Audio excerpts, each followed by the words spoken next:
Assalamualaikum warahmatullahi wabarakatuh. Alhamdulillah, lisan kita selalu memuji sang pencipta Allah dengan penuh keyakinan bahwasanya kalimat Alhamdulillah adalah kalimat syukur yang pasti Allah akan tambah nikmat yang kita butuhkan untuk roda kehidupan di muka bumi ini dan juga puncaknya di akhirat dengan kalimat ini. Maka selalu rutin ucapkan kalimat ini.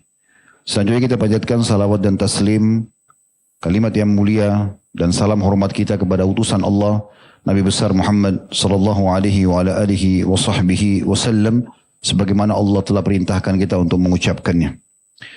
Sebelum kita mulai teman-teman sekalian, saya mengajak diri saya dan juga teman-teman sekalian selalu rutin berdoa kepada Allah Subhanahu wa taala untuk keselamatan kita dunia akhirat dan juga agar seluruh amal-amal kita yang sudah kita kerjakan diterima oleh Allah Subhanahu wa taala sehingga tidak sia-sia.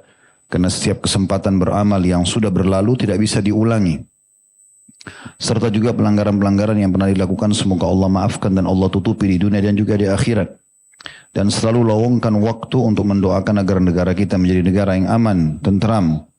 Selalu Allah berikan taufik para pemimpin agar mereka bisa menjalankan tugasnya dengan baik.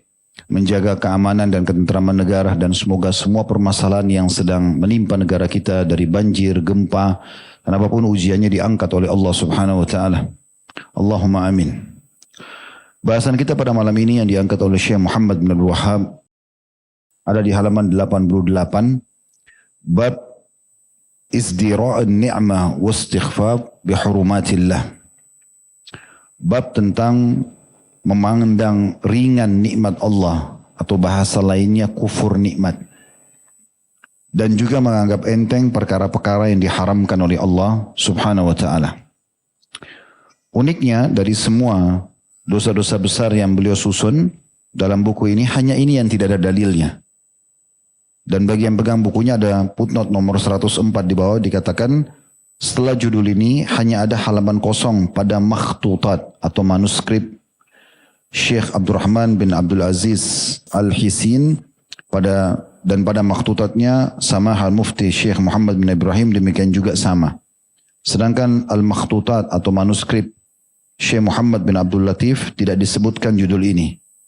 Dan ini juga dinukil disertai dengan tambahan penjelasan dari naskah yang diteliti oleh Ismail Al-Ansari. Artinya dari semua orang yang coba meneliti buku Syekh Muhammad bin Abdul Wahhab ini rahimahumullah, itu hanya ada satu orang, tapi saya belum temukan bukunya, yaitu yang bernama Ismail Al-Ansari. Dia yang menuliskan rincian daripada bab ini.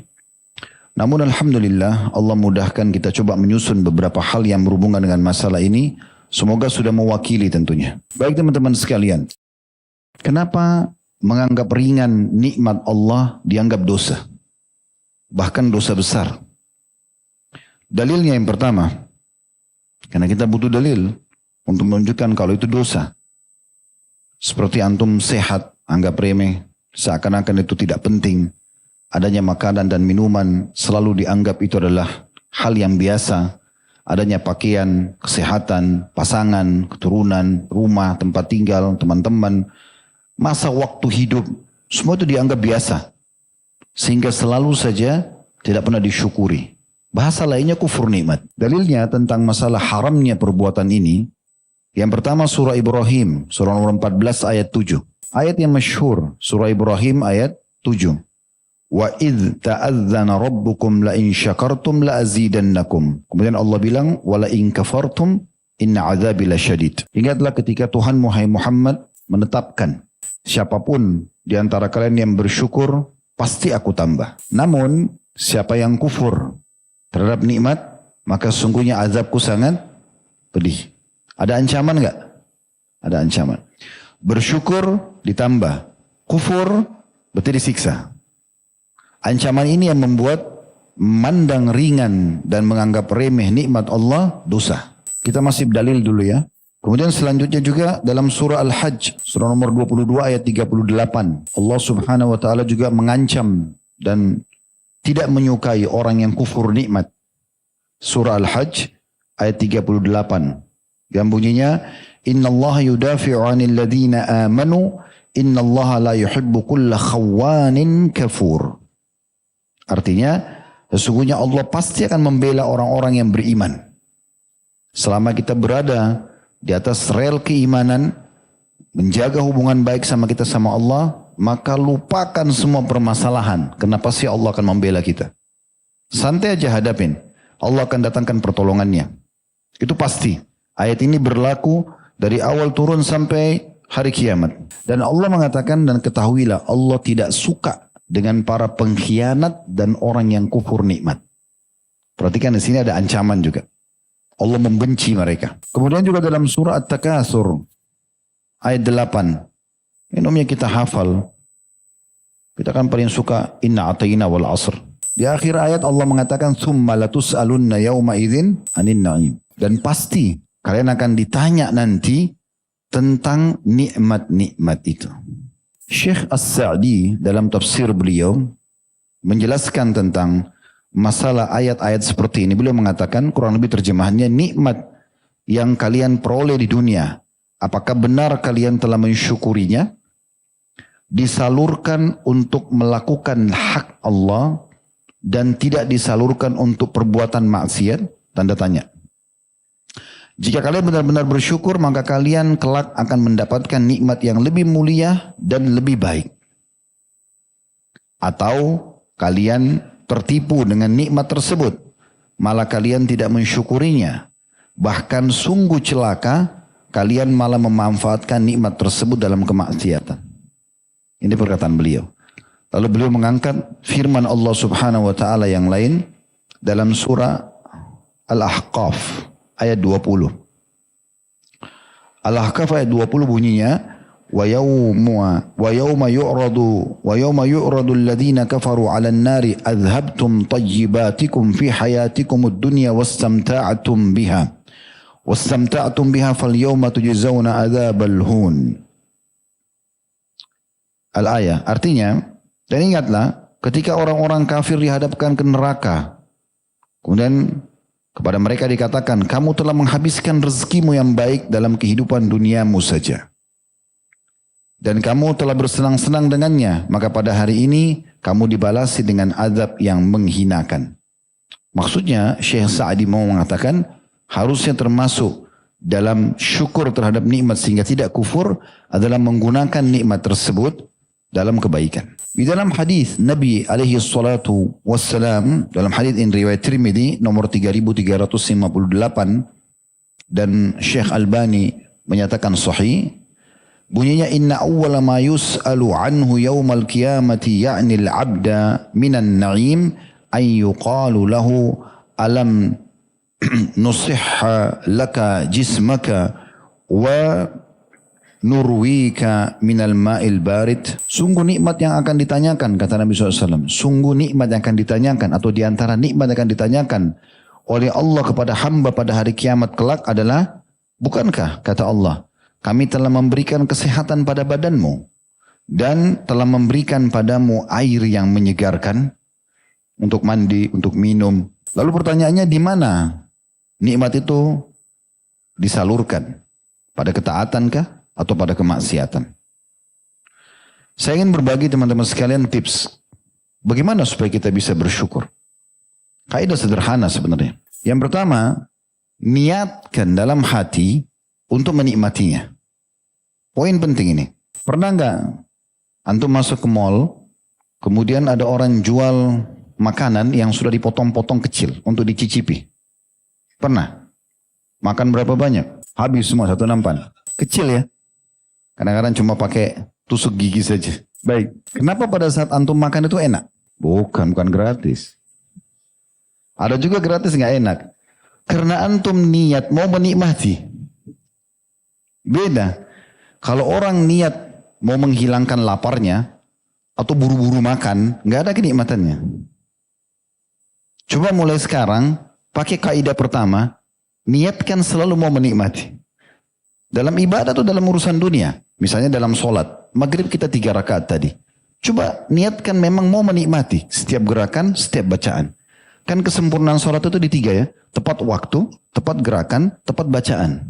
Ya. Dan itu penuh dengan konsentrasi. Caranya gimana? Coba nikmati. Setiap hurufnya kita yakin yang kita baca Al-Fatihah 10 pahala. Sehingga antum tidak akan menyia-nyiakan. Itu karena niat. Ya. Puasa pada saat kita nikmati, hausnya, laparnya biasa aja. Karena kita menikmati, niat. Ya. Sugestinya itu, kalau niat itu sugesti. Sugesti mau menikmati. Orang yang bersedekah, orang melakukan apa saja. Itu urusan akhirat, urusan ibadah sama. Urusan dunia pun sama. Orang kalau makan, orang kalau ngobrol, orang kalau lagi perjalanan, coba niat untuk menikmatinya. Beda. Orang yang buru-buru mau sampai ke tujuan, akhirnya dia balap-balap kendaraannya dengan orang yang menikmati jalannya beda. Dia jalan lebih, waktunya mundur beberapa waktu supaya dia bisa lebih santai. Pasti beda. Benar nggak? Baik, itu yang pertama. Yang kedua, supaya bisa kita menikmati nikmat itu dan akhirnya kita tidak kufur nikmat. Maksud dalam masalah dosa soalnya. Selain ada kufur nikmatnya. Ya. Yang kedua ini adalah kita jangan tergesa-gesa. Jangan tergesa-gesa. Ya. Coba nikmati. Maksudnya jangan tergesa-gesa. Kalau mengunyah makanan, santai saja. Lagi minum, pelan-pelan saja. Mau istirahat, tenang aja. Tidak usah bawa semua beban-beban. Ya. Coba dengan tenang dan coba ya lakukan ini dengan menikmatinya. Banyak orang tidak menikmati soalnya. Kalau tadi kan dia niat, sekarang enggak. Memang dia nikmati juga. Ada orang soalnya dia niat mau menikmati, tapi di tengah jalan tidak menikmati. Ya. Ada orang kadang-kadang subhanallah makan sampai keselak karena buru-buru. Ya. Coba dinikmati waktu itu. Banyak orang dalam kehidupan suami istri misalnya, karena dia tidak nikmati waktu pada saat duduk berdua, buru-buru, semuanya harus segera selesai. Tidak ada kenikmatan. Coba dia duduk, dia nikmati obrolannya, dia nikmati sentuhannya, dan seterusnya titik-titik, tidak usah saya jelasin. Ya. Nanti yang bujang-bujang ini segera minta nikah. Tapi oke lah. Yang jelas harusnya begitu. Dengan orang yang datang buru-buru, semua seburu-buru. Saya capek, saya letih. Ayo mana makanan? Buru-buru mau dihabisin. Buru-buru biologis, buru-buru kamar mandi. Apa ini? Apa yang dikejar? Gitu kan? Tidak ada sesuatu yang dikejar. Sama dengan orang yang balap-balap, bawa mobil, bawa motor, ribut, kenal potnya, ganggu orang. Saya berapa kali lihat begitu ada orang buru-buru, lihat, ternyata pasti lampu merah ketemu juga sama saya. Oh ini tadi yang ributnya, balap-balap. Entah apa, puasan apa nggak tahu. Yang ketiga, jangan berlebihan. Sesuatu yang berlebihan menghilangkan nikmat itu. Terlalu banyak. Ambil sedikit. Kenapa Nabi SAW bilang kepada Salama? Salama itu anaknya istri beliau. Anaknya Ummu Salamah. Waktu lagi makan bersama-sama beliau mengatakan, ya gulam, semillah. Hai anak kecil, waktu sudah mau makan, sudah dihidangkan. Peringatan Nabi pertama, baca bismillah. Wa kul biyaminik. Makan dengan tangan kananmu. Wakul mimma yalik. Dan makan apa yang dihidangkan di hadapanmu. Nah ini apa yang dihidangkan di hadapanmu maksudnya supaya jangan kelihatan tamak. Ambil sana, ambil sini, numpuk-numpuk. Ada orang biasa piringnya seperti gunung. Tidak tahu untuk apa itu. Apa yang mau dikejar? Kadang-kadang diundang di acara orang, mungkin pemilik rumah sudah hitung tuh potongan tempe, potongan empalnya. Sudah dihitung. Dia ambil 3, 4, 5. Yang lain mungkin tamu nggak dapat. Tamak, belum tentu juga habis. Kan? Sesuatu yang berlebihan tidak ada gunanya. Coba kalau sesuai dengan porsi kebutuhan. Kalau masih lapar nanti tambah, tidak apa-apa. Baju kalau 1 lembar masih bagus. 2 lembar baju kaos sama kemeja oke lah. Tapi kalau sudah 3 lembar, 5 lembar bagus gak? Gak bagus, berlebihan. Ya. Semua yang berlebihan itu tidak bagus kelihatan. Akan keluar dari fitrahnya. Itu kaidah sederhana sebenarnya. Yang terakhir yang keempat berbagi. Sering berbagi. Situ antum akan nikmati. Kenikmatan itu akan ada. Kalau seandainya hanya sekedar menikmati nikmat dan syukur adalah sebuah bagian syariat. Dan tidak ada istilah kufur nikmat yang sedang kita bahas dosa. Gak ada masalah. Tidak usah kita berikan kaidah-kaidah tadi. Tapi masalahnya kalau ini kita ya tidak syukuri. Akhirnya kita masuk ke masalah kufur dan masuk dalam kategori dosa besar. Ini yang sedang kita bahas nih. Makanya kita berikan kaidah dasarnya. Coba niatkan, coba nikmati, jangan tergesa-gesa, gitu kan? Berbagi sama orang lain, semua itu hal-hal sederhana. Kemudian teman-teman sekalian, yang tidak kalah penting adalah harus kita besarkan nikmat itu. Selalu besarkan nikmat itu. Sekecil apapun, besarkan dia. Contoh misal kita hanya dapat nasi sama sambal sama tempe di makanan. Besarkan nikmat itu. Coba antum baca bismillah. Lihat bagaimana besarnya nikmat ini. Adanya butiran-butiran nasi di situ, adanya potongan tempe. Mungkin di luar sana banyak orang miskin. Lalu ingat kaidah tadi, niat untuk menikmati, kemudian pelan-pelan, tidak tergesa-gesa, ya, jangan berlebihan. Itu enak semua. Ada orang subhanallah cuma makan kerupuk, kita lihat, oh kita jadi pengen makan juga, karena dia sangat menikmati. Jadi harus pada tempatnya semuanya. Begitu juga dengan semua hal, masuk juga dalam masalah kesehatan kita. Coba besarkan nikmat sehat itu dengan cara melihat lawannya, orang yang tidak sehat. Ya. Atau kita ingat pada saat kita sakit di masa seperti sekarang, lagi musim hujan, misalnya ada orang flu, demam, saya pun kemarin sempat beberapa pekan sempat batuk. Alhamdulillah Allah sudah sembuhkan, tapi pada saat itu ambil pelajaran, oh enak benar orang yang tidak batuk ya. Enak benar orang yang tidak demam, gitu kan. Dan kalau tidak ada ujian-ujian seperti ini, tentunya kita tidak akan rasakan kenikmatan itu. Coba besarkan nikmat itu, apapun itu. Misal antum diberikan hadiah oleh seseorang, walaupun sederhana. Besarkan nikmat itu. Oh jazakallah khair. Ya. Makasih. Betul-betul tunjukkan pada orang itu kita merasa nikmat ini besar. Karena memang masih banyak orang yang terharamkan dari nikmat itu. Sebenarnya tadi teman-teman sekalian ada beberapa cuplikan saya minta tim untuk tampilkan. Cuman memang belum sempurna bagi saya. Jadi saya pikir tidak usah dulu. Tapi ada hal-hal mungkin yang perlu antum cari nanti. Mungkin di YouTube cukup banyak. Cuplikan tentang orang yang buta. Cuplikan tentang orang yang bisu. Cuplikan orang yang tuli. Orang yang lumpuh, lahir dalam kondisi lumpuh. Orang yang menikah, kemudian gagal. Atau orang yang punya pasangan suami istri tapi tidak punya anak. Orang yang punya anak tapi mungkin cacat lahirnya. Kita lihat poin-poin ini. Tujuannya untuk supaya kita tahu nikmat Allah terlalu besar kepada kita. Terlalu besar. Tidak bisa terhitung gitu. Katakan lebih banyak ya, penyampaian para ulama yang akan kami sampaikan. Seperti misalnya perkataan Abu Darda radhiyallahu anhu. Beliau mengatakan dalam masa ini as-sihhatu ghinal jasad. Untuk membesarkan sebuah nikmat itu beliau mengatakan ketahuilah sehat itu adalah bentuk kecukupan pada badan kita atau kekayaan badan itu sendiri. Kita subhanallah dari sekian tahun umur, coba teman-teman introspeksi diri. Dari sekian tahun kita hidup. Berapa kali kita sakit? Mana lebih banyak? Merasa cobaan atau nikmat? Pasti nikmat. Kita kecilkan misalnya. Mana lebih banyak teman-teman? Antum lapar atau kenyang? Lapar misalnya nih, kita lagi lapar. Tiba-tiba sudah merasa lapar terus ingin makan. Habis makan, yang tadi kita lapar mungkin 10-15 menit, akhirnya kita makan. Habis, hilang laparnya. Lapar yang kita rasakan tadi 15 menit, setengah jam, itu hilang setelah kita makan dan kita bisa kenyang ini sampai 5-6 jam ke depan. Kan begitu. 1 tahun antum tidak sakit, 365 hari. Tahun depan Allah cuma uji seminggu flu. Ada orang Masya Allah mungkin 1,5 tahun, 2 tahun tidak sakit. Jadi nikmat itu banyak sekali. Cuma kadang-kadang orang kecilkan, dia tidak besarkan nikmat itu. Harus kita belajar untuk menikmati dan membesarkan nikmat. Karena salah satu upaya syaitan, kata sebagian ulama adalah mengecilkan nikmat Allah. Pada saat dia lihat pasangannya, dia kecilkan nikmat itu. Seakan-akan ya sudah ini, istri saya, ini suami saya. Padahal sebenarnya Allah kasih dia makhluk yang akan bersama dia, mendampingi dia, melayani kebutuhannya. Setiap detiknya harus dinikmati dan disyukuri. Makanan yang kita makan, bisanya lidah kita ya membedakan, memberikan cita rasa. Kemudian setelah itu masuk ke dalam tubuh kita dengan luar biasa. Tubuh kita mengelola, memisah mana vitamin ini, mana vitamin itu, mana kebutuhan darah, mana kebutuhan otot, mana kebutuhan ya urat-urat, otak dan seterusnya. Itu nikmat yang luar biasa gitu. Yang harusnya selalu disyukuri.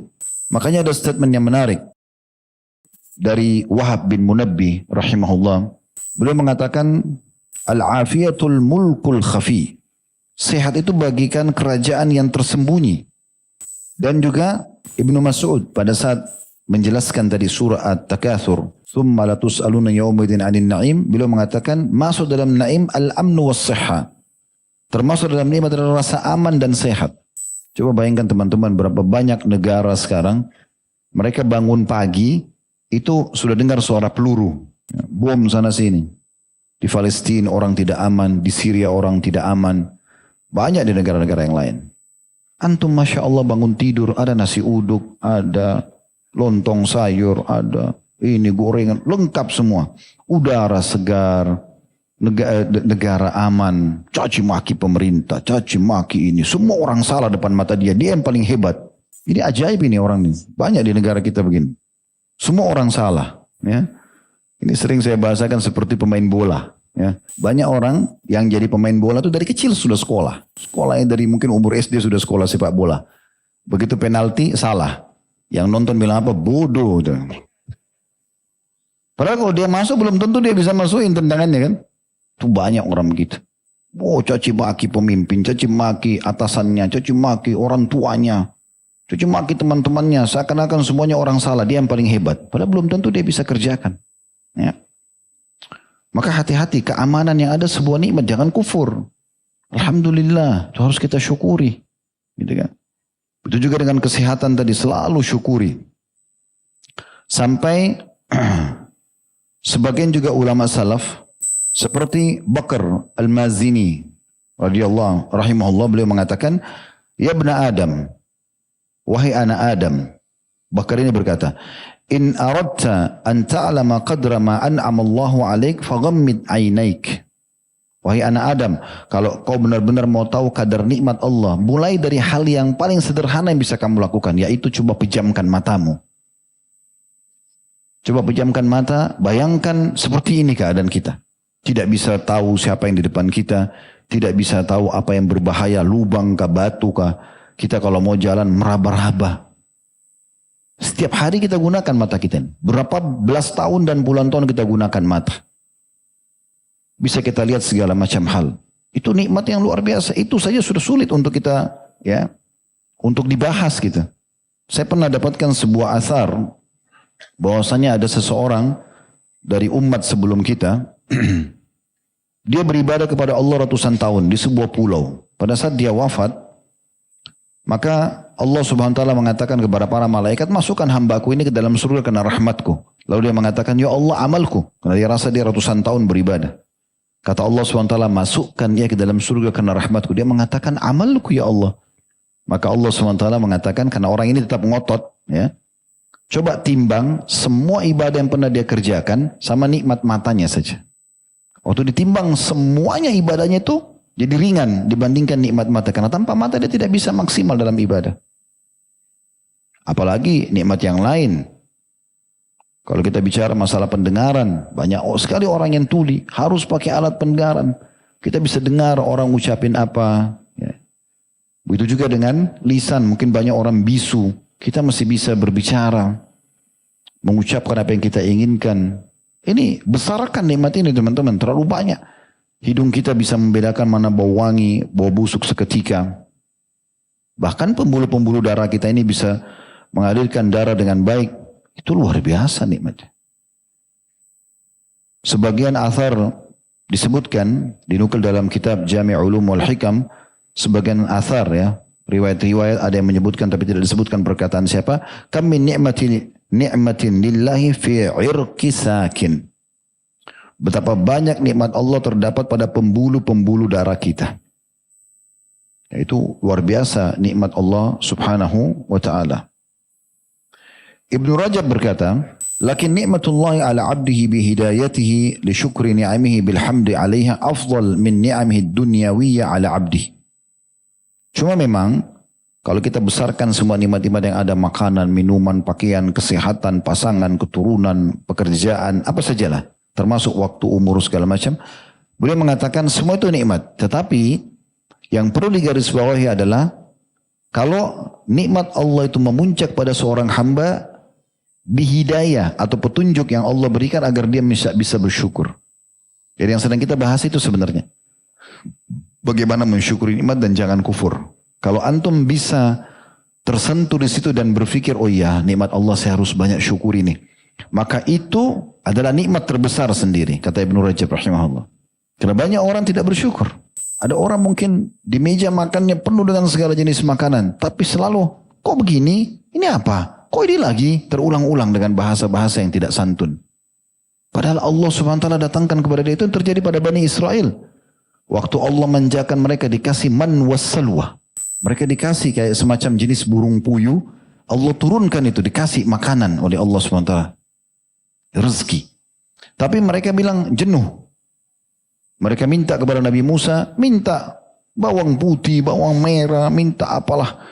Kata Nabi Musa, kalian mau meninggalkan nikmat yang besar kepada nikmat yang kecil? Ngapain?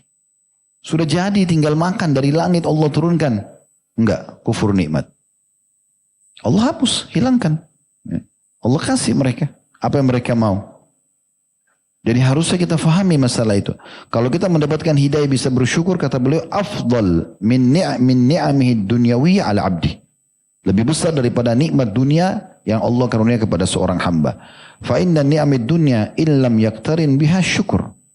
Karena nikmat dunia jika tidak dikaitkan dengan syukur maka malah jadi musibah. Ibnu Hazm berkata, ini semua masih dalam kitab Jami' Ulumul Hikam, karena di situ banyak sekali perkataan-perkataan kaum salaf yang penuh dengan hikmah, ilmu-ilmu yang bermanfaat. Ibnu Hazm mengatakan, Ibnu Hazm ini ulama di Spanyol dulu ya. Beliau mengatakan kullu ni'matin la tuqarribu minallahi azza wa jalla fahiya baliyah. Setiap nikmat yang tidak digunakan untuk mendekatkan diri kepada Allah, tidak bersyukur, tidak malah ibadah, maka itu adalah sebuah musibah. Sebuah musibah. Dan ditambah lagi bahwasanya ya, semua nikmat yang tidak digunakan untuk mendekatkan diri kepada Allah justru akan akan berumur yang sangat pendek. Nikmat itu. Jadi kalau ada orang misalnya matanya terang, telinganya bagus, lisannya, pokoknya tubuhnya sempurna, gagah atau cantik misalnya. Kemudian dia gunakan itu pada kemaksiatan kepada Allah, maka pastikan umurnya akan pendek. Maksudnya umur nikmat itu. Kalau dia ada ajalnya. Tapi nikmat itu akan diangkat oleh Allah subhanahu wa ta'ala. Tampan dan cantiknya akan hilang itu. Dengan cara Allah subhanahu wa ta'ala. Allah datangkan musibah, tabrakan, kebakaran, ini, gangguan orang, berantem dan segala macam hal. Jadi banyak. Tapi sebaliknya, orang-orang yang menjaga nikmat-nikmat itu di atas ketaatan kepada Allah, Allah akan berikan karunia yang luar biasa. Sebagian salaf itu sampai mata mereka di akhir umur pun, ya sampai umur puluhan tahun, 80 tahun, masih terang. Suara mereka masih lantang, fisik mereka masih sehat. Karena memang mereka selalu gunakan di atas ketaatan. Urwah bin Zubair rahimahullah, beliau pada saat habis diamputasi kakinya, maka beliau pingsan. Karena masa itu pernah saya ceritakan kisah itu kalau masih ingat, tapi sebelum pandemi saya ingatkan kembali. Pada masa itu kalau orang habis diamputasi kakinya karena kena penyakit dan itu akan menular ke seluruh tubuh kalau tidak dipotong, maka tidak ada obat bius, nggak ada juga cara untuk memberhentikan darah kecuali harus dicelupkan kaki atau luka itu di minyak panas. Maka didatangkan minyak panas, dicelupin kakinya itu. Sampai beliau pingsan pada saat itu. Waktu beliau bangun, sudah dibalut luka kakinya. Maka beliau bilang sama orang-orang di sekitarnya, mana telapak kaki saya itu? Dikasih. Orang semua heran, kenapa dia minta telapak kakinya? Lalu dia pegang telapak kaki dengan tangan kanannya. Dia mengatakan, Alhamdulillah yang telah memudahkan aku selama 40 tahun engkau diamanahkan pada tubuhku, tidak pernah aku melangkah ke tempat maksiat. Mereka gunakan untuk ketaatan. Nikmat itu. Bukan digunakan untuk berdosa gitu.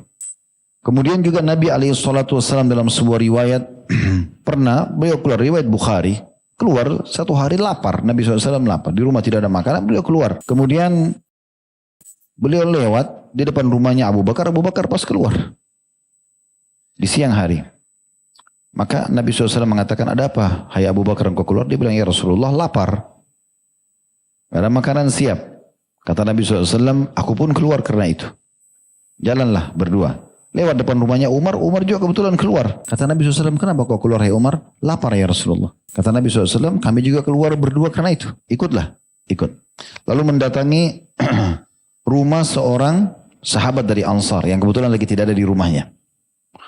Lalu Nabi SAW ucapkan salam di situ. Setelah diucapkan salam, dijawab oleh istrinya, pemilik rumah. Setelah itu dia mengatakan, suami saya lagi pergi.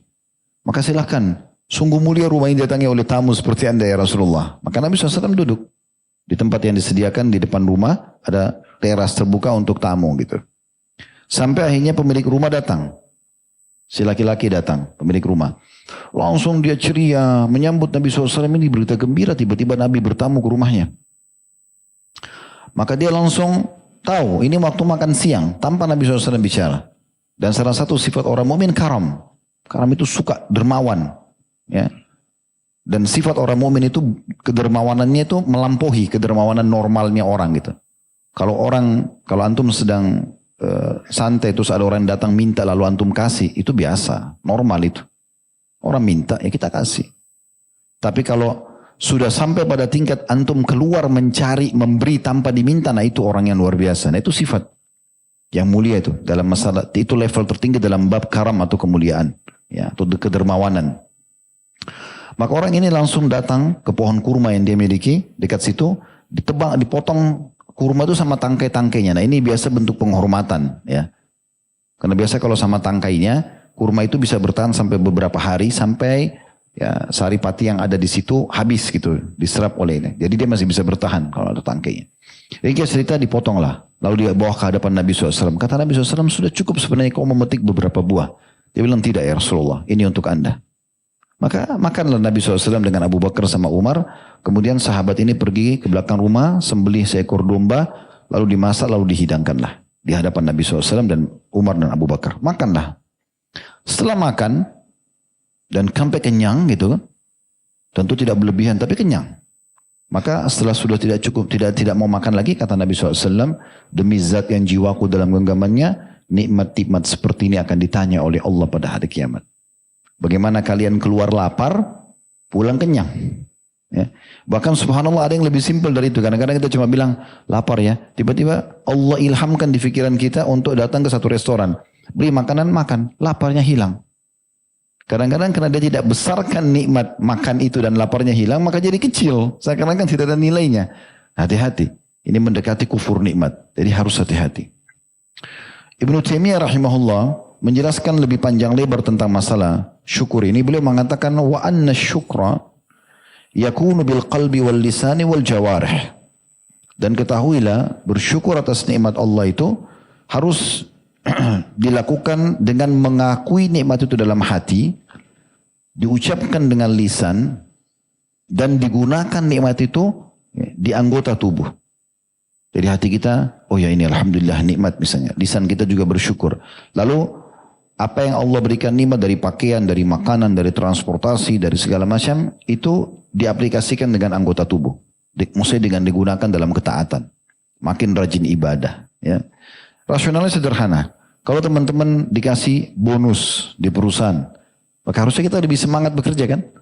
Kan sangat aneh kalau ada orang sering dikasih bonus di perusahaan dan dia tahu kalau dia lembur, dia kerja lebih giat akan dapat bonus, lalu dia malas-malasan. Harusnya dia lebih giat. Nah seperti itu orang kalau sedang diberikan nikmat. Jangan bermalas-malasan. Makanya Nabi SAW berlindung dari masalah sifat ini. Allah Subhanahu Wa Taala memastikan orang yang bersyukur pasti akan ditambah. Diberikan tambahan nikmat. Coba bayangkan teman-teman sekalian. Nikmat yang sedang kita rasakan dengan ucapkan alhamdulillah pasti ditambah. Dan tambahan Allah ini hitung-hitungannya bukan seperti manusia. 1 tambah 1 tidak seperti itu. 1 bisa dibalas dengan 10, bisa 100, bisa 1000. Antum sebagai tanda syukur bersedekah dengan 10.000 rupiah, itu Allah tidak balas dengan 10.000, bukan 1 dibalas 1, bukan. Allah bisa ganti dengan 100 juta. Mungkin 1 miliar, banyak. Atau mungkin Allah ganti dengan kesehatan sekian tahun. Nah, seperti itu. Dan Allah pastikan dalam surah Al-Imran ayat 145, وَسَنَجْزِي الشَّاكِرِينَ. Dan pastikan, kami pasti akan membalas orang-orang yang bersyukur. Pasti. Tidak mungkin tidak. Begitu juga teman-teman sekalian, membesarkan nikmat ini yang sedang kita bahas tadi, itu akan mendatangkan banyak sekali syukur. Dan kalau mulai dari hal yang kecil kita syukuri, maka hal yang besar pasti akan lebih kita syukuri. Dalam sebuah hadis Nabi SAW, diriwayatkan oleh Nu'man ibn Bashir radhiyallahu anhuma, Nu'man sahabat, Bashir sahabat. Anak dan ayah dua-duanya sahabat. Kata Nabi SAW, man lam yashkuril qalila, lam yashkuril kathir. Siapa yang tidak coba belajar mensyukuri yang sedikit, maka dia tidak akan syukuri yang banyak. Jadi mulai dari hal yang kecil. Biasanya subhanallah teman-teman sekalian, Allah itu uji kita dengan nikmat kecil. Kalau kita syukuri, kita besarkan nikmat itu, kita selalu memuji Allah karena nikmat itu, pastikan akan lebih besar datang. Tapi kalau baru yang kecil dikasih, sudah sombong ya. Baru dikasih motor baru, udah luar biasa. Gak mau nengok sana sini. Helm baru aja sudah cukup sombong gitu kan. Casing handphone baru sudah luar biasa sombongnya. Kopiah baru, jilbab baru, sudah cukup sombong. Bagaimana Allah mau kasih toko baju? Nggak mungkin itu. Ya. Ini syukuri dulu yang kecil, Allah kasih yang besar. Kaidah sederhana kok. Ini hadis Nabi SAW dan ini dihasankan oleh para ulama. Syekh Albani menghasankan dan ini riwayat Imam Ahmad. Dan ini harus betul-betul kita lakukan dengan membesarkan nikmat tersebut dan biasa bersyukur. Ibnu Qayyim menceritakan bahwa ada seorang Arab pernah menemui Amir Mu'minin Ar-Rasyid. Orang itu berkata, wahai Amir Mu'minin, semoga Allah senantiasa memberkahi Anda dengan nikmat dan mengokohkan Anda untuk selalu mensyukurinya. Semoga Allah juga memberikan nikmat yang Anda harap-harap dan Anda berprasangka baik kepada Allah dengannya. Dan continue dalam melakukan ketaatan kepada Allah. Semoga Allah juga menampakkan nikmat yang ada pada Anda namun tidak Anda rasakan. Semoga juga Allah mudahkan Anda mensyukurinya. Ar-Rasyid terkagum-kagum, khalifah. Pada saat itu dengan ucapan tersebut, lantas beliau berkata, sungguh bagus pembagian nikmat menurutmu tadi. Dinukil oleh Ibnu Qayyim dalam kitab Al-Fawaidnya beliau. Jadi memang membesarkan nikmat ini penting, gitu kan? Allah Subhanahu wa taala, teman-teman sekalian, dan ini harus direnungi baik-baik. Selalu memenuhi kebutuhan kita. Kecuali sebagian kecil yang Allah tidak penuhi. Karena Allah lebih tahu sebagai pencipta, kenapa Allah belum kasih atau kenapa Allah tunda kasih. Gitu kan? Contoh misal, bukankah tiap hari kita lapar? Bukankah tiap hari kita haus? Dan kalau lapar dan haus ini ada dalam hidup kita melebihi waktu yang biasa kita rasakan, itu menyiksa sekali. Ada orang sampai mati kelaparan, ada orang mati kehausan gitu kan. Selalu kita rasakan lapar setiap hari, kita haus setiap hari, kita capek setiap hari, ngantuk setiap hari. Kita butuh pakaian setiap hari, ya. Kita butuh udara yang segar setiap hari. Kita butuh cahaya setiap hari, kita butuh air setiap hari. Banyak sekali. Allah kasih nggak? Kasih. Kadang-kadang ada yang Allah tidak kasih. Misalnya kita minta mau menikah sama fulan, Allah belum kasih. Allah lebih tahu. Mungkin kita nggak cocok sama orang itu, nggak usah ngotot. Yang paling bagus adalah kita mengatakan, ya Allah, misalnya, mudahkanlah jodohku sesuai dengan yang engkau lihat terbaik, misalnya, sesuai dengan engkau yang inginkan. Misal contoh, itu lebih baik. Ya Allah, berikanlah aku pekerjaan yang menurutmu jauh lebih baik. Saya berapa kali ketemu dengan jemaah yang lagi umroh sama kami, masya Allah, yang Allah bukakan pintu rezeki, mungkin nggak masuk di akal kita gitu. Bagaimana Allah bukain mereka pintu rezeki? Yang tadinya mereka hidupnya susah, kemudian Allah bukakan pintu rezeki. Rata-rata itu bahasanya, saya dulu Ustadz ini penjual ini, saya penjual ini, ya jual makanan di pinggir jalan. Tapi sekarang orang jadi miliarder. Apa yang antum lakukan? Saya coba tanya, apa yang lakukan? Saya rutinkan berdoa Ustadz. Saya minta terus, ya Allah, berikan saya sumber pendapatan yang tidak mengganggu ibadah saya kepadamu ya Allah. Dan itu Allah kabulkan. Hampir semua rata-rata berbicara seperti itu. Syekh Ziyad hafidahullah, beliau pernah memberikan saran kepada kami di Tablik Akbar itu di Makassar. Beliau mengatakan, usahakan kalau meminta sesuatu sama Allah, walaupun kita bisa detailkan, kita bisa mengatakan, ya Allah sembuhkan penyakit saya yang ini. Tapi kalau kita umumkan mengatakan, ya Allah sembuhkanlah semua gangguan penyakit yang bisa menimpa kau atau akan menimpa kau. Itu jauh lebih baik. Daripada kita spekkan khusus gitu ya. Misalnya kita sudah mau menikah sama seseorang, ya Allah mudahkan pernikahan saya. Yang terbaik menurutmu. Itu bisa saja pernikahan itu batal lalu diganti sama orang lain, itu kuasa Allah. Tapi itu bisa terjadi. Ya. Itu jauh lebih baik. Walaupun kita sekali lagi boleh kita menyebutkan apa yang kita inginkan. Dalam surah Ibrahim, Allah subhanahu wa ta'ala memastikan kalau semua yang kita minta itu mayoritas sudah dikasih. Cuma sebagian kecil yang Allah jadikan sebagai ujian. Supaya ada pintu sabar. Ya. Yang kita bisa raih pahala di situ. Surah Ibrahim ayat 34 Allah mengatakan wa atakum min kulli ma sa'altumuh wa in ta'uddu ni'matallahi la tuhsuha innal insana lazalumun kaffar. Dan dia Allah telah memberimu keperluanmu atau memberimu dalam kurung keperluan dari segala apa yang kamu mohon kepadanya. Dan jika kamu menghitung nikmat Allah tidaklah kamu dapat sanggup menghitungnya. Sesungguhnya manusia itu sangat lalim dan banyak mengingkari nikmat Allah. Ibnu Abi Hatim meriwayatkan bahwa Al-Fudail bin Iyad rahimahullah, seorang ulama tabi'in masyhur Fudail bin Iyad, pada yang mengatakan Fudail bin Iyad mengisahkan pada suatu hari Nabi Daud alaihissalam berdoa kepada Allah, ya Allah bagaimana mungkin aku dapat mensyukuri nikmatmu bila ternyata sikap syukur itu juga merupakan kenikmatan darimu. Allah menjawab doa Daud alaihissalam dengan berfirman, sekarang engkau benar-benar telah mensyukuri nikmatmu atau mensyukuri nikmat yang aku berikan. Dan yaitu ketika engkau telah menyadari bahwa segala nikmat adalah milikku. Maksudnya kalau mau sampai pada puncak syukur yang paling tinggi, Dan kita rutin bersyukur, kita harus menyadari nikmat itu dari Allah Subhanahu wa taala, dan kita tahu hanya Dia yang bisa memberikan dan hanya Dia juga yang bisa menambahkan, dan Dia juga bisa mengangkatnya. Sering saya ucapkan contoh ini, kalau kita lagi sehat, yang ciptakan kita Allah, yang ciptakan kesehatan Allah, yang bisa pertahankan Allah. Kalau kita lagi sakit, yang ciptakan kita Allah, yang ciptakan penyakit Allah, yang bisa menghilangkannya hanya. Lalu kenapa bergantung pada selain Allah? Imam Syafi'i rahimahullah mengatakan segala puji hanya milik Allah yang satu saja dari nikmatnya yang tidak dapat disyukuri kecuali dengan menggunakan nikmat baru darinya. Dengan demikian nikmat baru tersebut pun harus disyukuri kembali. Demikian seterusnya. Maksudnya supaya kita bisa menambahkan nikmat lagi setelahnya harus syukuri dulu ini.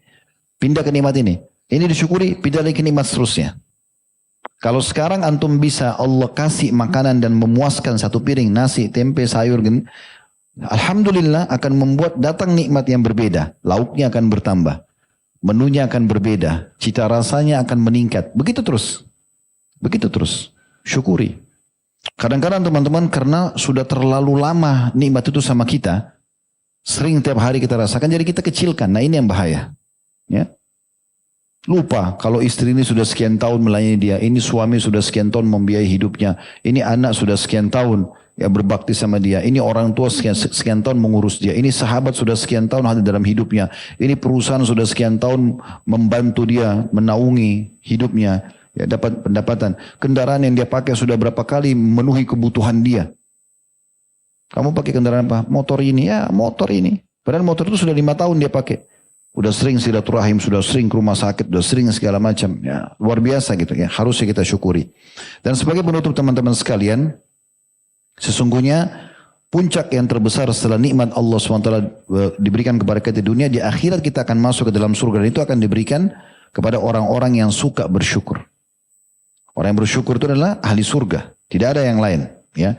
Kapan mereka mensyukuri nikmat-nikmat itu, maka Allah akan balas dengan surga. Disebutkan dalam surah As-Saba sebagai penutup ayat 4, liyajziyal ladzina amanu wa amilus solihati ulaika lahum magfiratun wa rizqun karim. Supaya Allah memberi balasan kepada orang yang beriman dan mengerjakan amal yang saleh. Mereka itu adalah orang-orang yang baginya ampunan dan rezeki yang mulia. Masuk dalam amal saleh adalah mensyukuri nikmat-nikmat yang ada. Mensyukuri nikmat-nikmat yang ada. Ini kurang lebih bahasan tentang masalah mensyukuri nikmat dan jangan kufur kepada nikmat yang sudah Allah Subhanahu wa taala berikan. Walaupun di dalam bahasan kita ini sebenarnya masih ada juga dan menganggap remeh hal-hal yang Allah haramkan. Tapi masuk dalam umumnya bahasan kita tadi, dan insya Allah kita akan singgung sedikit nanti sebelum masuk pertanyaan selepas Isya. Subhanakallahumma bihamdika asyhadu an la ilaha illa anta astaghfiruka wa atubu ilaik. Wassalamualaikum warahmatullahi wabarakatuh. Assalamualaikum warahmatullahi wabarakatuh. Alhamdulillah, wassalatu wassalamu ala rasulillah. Segala puji dan puja kehadirat Allah Subhanahu wa taala, juga salawat dan taslim kepada Nabi besar Muhammad sallallahu alaihi wa ala alihi wa sahbihi wasallam. Melanjutkan bahasan kita tadi, masih ada yang tersisa dari bahasan bab, yaitu tentang masalah istighfaf bi hurumatillah, atau menganggap enteng perkara-perkara yang diharamkan oleh Allah. Ini juga teman-teman sekalian memang sangat relevan dengan bahasan kita masalah memandang ringan nikmat Allah. Bermula dari seringnya orang menganggap remeh sebuah nikmat, maka dia akhirnya bermaksiat.